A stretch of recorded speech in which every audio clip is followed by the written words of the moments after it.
This is the last part. We are going to end this chapter in this video. An elephant must be taught when to sit down, when to walk, when to go fast, and when to go slow. एक हाथी को सब कुछ सिखाना पड़ता है कि उसे कब बैठना है, कब चलना है, कब तेज चलना है, कब धीरे चलना है. You teach him these things as you teach a child. और हम लोग उसको एक बच्चे की तरह ही ये सब कुछ सिखा सकते हैं. इफ़ यू से धत and pull him by ear, अगर आप धत शब्द का प्रयोग करते हैं और उसके कान को खींचते हैं, he will gradually learn to sit down, और वह धीरे धीरे सीख जाएगा नीचे बैठना.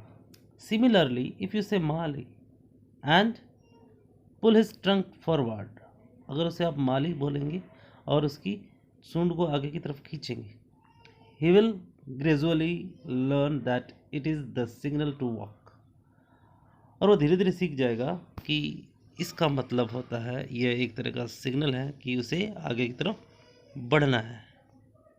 काली लर्न माली आफ्टर 3 लेसन्स, और माली नाम का लेसन, माली वाला लेसन वो सिर्फ 3 बार में ही सीख गया था.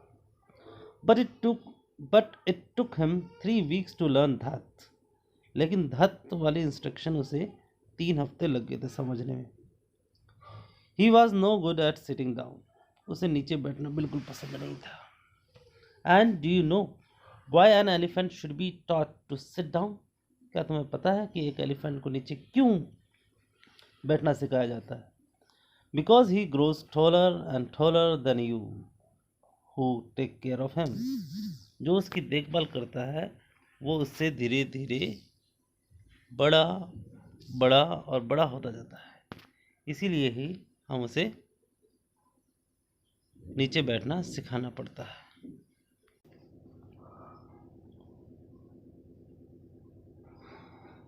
So that when he is 2 or 3 years old, जब वो 2 या 3 साल का हो जाता है, you can only reach his back with a ladder. उसकी पीठ तक पहुंचने के लिए आपको सीढ़ियों का प्रयोग करना पड़ता है. लैडर मतलब सीढ़ियाँ.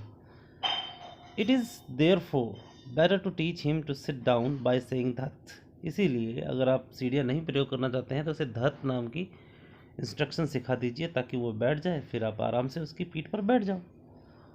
So that you can climb upon his back. For who would want to carry a ladder around all the time? नहीं तो आपको अपने साथ में हमेशा एक सीढ़ी रखनी पड़ेगी. The most difficult thing to teach an elephant is the master call. सबसे मुश्किल उसे जो सिखाना होता है वो होता है master call. He generally takes 5 years to learn it properly. लगभग 5 साल लग जाते हैं उसे ये सीखने में. The master call is a strange hissing हॉलिंग sound. यहाँ पे देखिए 2 साउंड का जिक्र हुआ है, हिसिंग और हॉलिंग. हिसिंग जैसे कि एक सांप की आवाज़ को बोलते हैं, हॉलिंग जैसे कि एक भेड़िए की आवाज़ को बोलते हैं जो लंबी तान लगा के होता है. तो हिसिंग एंड हॉलिंग दोनों का एक मिक्सचर साउंड का उसको सीखना होता है. As if a snake and tiger were fighting each other. और जब ये साउंड मिक्स होती है तो ऐसा लगता है कि एक सांप और एक शेर दोनों आपस में लड़ रहे हैं. And you have to make that kind of noise in his ear. और इस तरह की आवाज़ उसके कान में आपको बोलनी पड़ती है. And do you know what you expect an elephant to do when you give him the master call. और क्या आपको पता है जब हम ये मास्टर कॉल जब एलिफेंट के कान में बोलते हैं तो क्या होता है? If you are lost in the jungle, अगर तुम जंगल में कहीं गुम गए हो, and there is no way out, और आपको बाहर निकलने का कोई रास्ता नहीं दिख रहा है, and everything is black except the stars above, सब कुछ काला काला नज़र आ रहा है, सिर्फ तारे चमकते हुए नज़र आ रहे हैं. You dare not to stay very long anywhere, और आपकी हिम्मत नहीं होती कि आप वहाँ पर ज़्यादा देर रुकें. The only thing to do then is to give the master call, और सिर्फ एक काम करना है आपने कि ये मास्टर कॉल बोल देनी है एलिफेंट के कान में. And at once the elephant pulls down the tree in front of him with his trunk, और एक बार इंतज़ार करना है आपने कि पहला पेड़ वो जड़ से उखाड़ कर बाहर निकाल देता है अपनी सूंड की मदद से।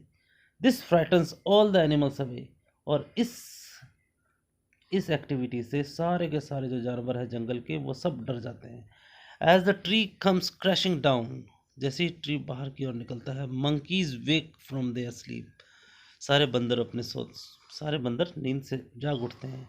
And run from branch to branch, और एक डाली से दूसरी डाली की तरफ वो कूदने लगते हैं। You can see them in the moonlight, और ये सब कुछ दिख सकता है आपको अगर चांदनी रात हो तो। And you can almost see the stags running in all direction below, और आप 12 सिंगों को देखेंगे। स्टैग्स 12 सिंग जो बड़े बड़े सिंग होते हैं, वो हिरण जैसे होते हैं, तो उनको आप देखेंगे कि वो चारों तरफ इधर उधर भाग रहे हैं। You can hear the growl of tiger in the distance, और दूर से ही आप शेर की आवाज़ भी सुनेंगे। Even he is frightened, then the elephant pulls down the next tree and the next and the next, और वहाँ पर आपको शेर भी थोड़ा सा डरता डरता हुआ नजर आता है। और एलिफेंट क्या करता है, एक एक पेड़ के बाद दूसरा पेड़ के बाद दूसरा तीसरा पेड़, इस तरीके से पेड़ उखाड़ता हुआ चला जाता है। सून यू विल फाइंड, और अचानक आपको पता लगता है, that he has made a road right through the jungle straight to your house, और उसने जंगल के बीच में से आपके घर तक का एक रास्ता बना लिया है। सो ये कारी द एलिफेंट नाम की बुक में से है, और इसके राइटर हैं धन Gopal Mukherjee. Thank you very much.